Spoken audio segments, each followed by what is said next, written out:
pourquoi ici? Pourquoi pas? Je sais pas, on est arrivé ici, c'était sympa. On a survécu au premier hiver, donc on s'est dit qu'on allait rester ici. Et cette maison, c'est la première maison qu'on a visitée et c'était celle-là. Je ne pourrais pas trop vous expliquer pourquoi, mais j'ai eu un coup de foudre pour cette maison. J'ai visité la maison toute seule, enfin avec l'agent immobilier, et ensuite en fait j'ai mis un message sur Facebook parce que je voulais quelqu'un qui puisse budgétiser les travaux, savoir si c'était compatible ou pas avec nos projets. Et c'est à ce moment-là que Benoît m'a contacté sur les réseaux, on s'est appelé, il a fait la contre-visite avec moi. Il a budgétisé les travaux, on a vu que ça passait au niveau de la banque et on s'est lancé. On a rénové toute une partie de la maison, on a réhabilité la partie bergerie pour agrandir la maison. La partie maison n'était pas en ruine mais était insalubre. Il a fallu tout reprendre à zéro. Je savais quand l'électricien est venu où c'est qu'allaient être mes prises télé, mes prises tout court.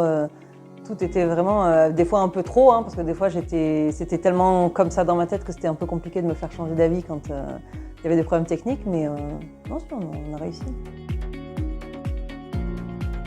On a eu la charpente qui a brûlé au dépôt, on a eu un dégât des eaux, on a eu des retards, on a eu des problèmes de livraison parce que c'était juste après le Covid. Ouais, on a eu beaucoup de problèmes. Ici, c'était pas fini la bergerie, mais il y avait de l'eau partout parce qu'il pleuvait et en fait l'eau rentrait dans la partie qui était finie. Et là, quand on ne sait pas quoi faire, le premier réflexe, c'est d'appeler Benoît. Benoît faisait beaucoup médiateur avec les artisans. Certains artisans, j'étais en contact avec eux parce qu'ils travaillaient souvent sur le chantier, mais les grosses boîtes, non. Et Benoît trouvait souvent les solutions. En fait, c'est lui qui contactait les patrons et qui me proposait des solutions, même quand je l'appelais le week-end ou à pas d'heure. Mais bon, après, tous les autres artisans jouaient le jeu, tout le monde y a mis bouchée double après parce que nous, on habitait déjà ici et ça s'est fait. On a fait des erreurs, mais c'est normal, c'était la première maison, donc forcément, il y a des trucs, on se dit, on n'aurait pas dû faire ça, mais bon, pas grave, c'est le jeu. Tout n'est pas fini, mais dans une maison, je pense que c'est jamais fini.